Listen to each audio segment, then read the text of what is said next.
Hello, hello. হ্যাঁ কি দাদা। ছোট ভাই, পেকু নিয়ে খাল কাটলি হবে? লাল গালিচে হাঁটতে এখনই কেন মন চায়? লাল করা বাকি আছে না? তোমারে কি কইছিলাম প্যারিসে, আর তুমি কি করতেছো আসরের মাঠে দাঁড়াইয়া? হ্যাঁ দাদা, কি হয়েছে? আপনি যেমনি গাইড করতেছেন অমনিই তো কাজ হইতেছে। তোর মিয়া, জয় বাংলা পড়া কি শেষ হইছে? যেই প্ল্যান দিছিলাম তার এক্সিকিউশন কই? রক্ত না নামাইলে কি 5ই আগস্ট হইতো? জি না দাদা, এখন কি করবো কোন আপনি?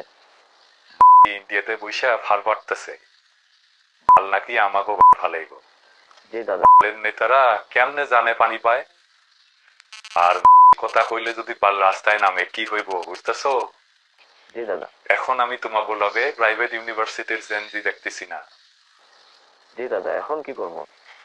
জেনজি কেমনে নামাইছিলা বুইলা গেছো মিয়া? না না দাদা। তাইলে প্রাইভেট ইউনিভার্সিটি যেগুলো তোমাকে লগে আসে ওইখান থেকে 4টা সিলেক্ট করবা, একটা মাইয়া রাখবা। জি বুঝছি। তুমি আমার বুঝছো? শোনো, তোমার ভেকু এখন কাজে লাগাও। জি জি জি। মাটি কাইটা এই দেশে ক্ষমতায় থাকতে পারবা না, বুঝছো? জি দাদা। কি বুঝছো? না মানে দাদা আপনি বলেন। শোনো, মার জানান দিতে হবে জেনজি ওরে ভেকু লাগাও 32-এ। এর কথা শুরু, ভেকু ঢুকবে মিছিল কইরা। জি দাদা। বাল দিতে আসবো কনফার্ম। সেই সময় ওই যে সেক্টর রেডি থাকবো 32-এ, একদম ফ্রন্টে রাখবা, ক্যামেরা 3 দিকে, বুঝছো? তারপর জয় বাংলা। জি দাদা। তারপর রাস্তা করো। রাস্তায় আমি প্রাইভেট ইউনিভার্সিটির আবার দেখতে চাই। মাদ্রাসার এই বাচ্চার সামনে যেন না থাকে। কি বুঝছো?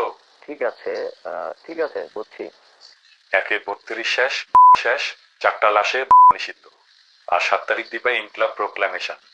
আর শোনো, আমি বুইরের সাথে কথা কইছি, হালা রাজি। তুমি তারে কিছু জিগাইতে যাইও না। হাসনাত সার্জিস সময় মতো স্ট্যাটাস মারবে।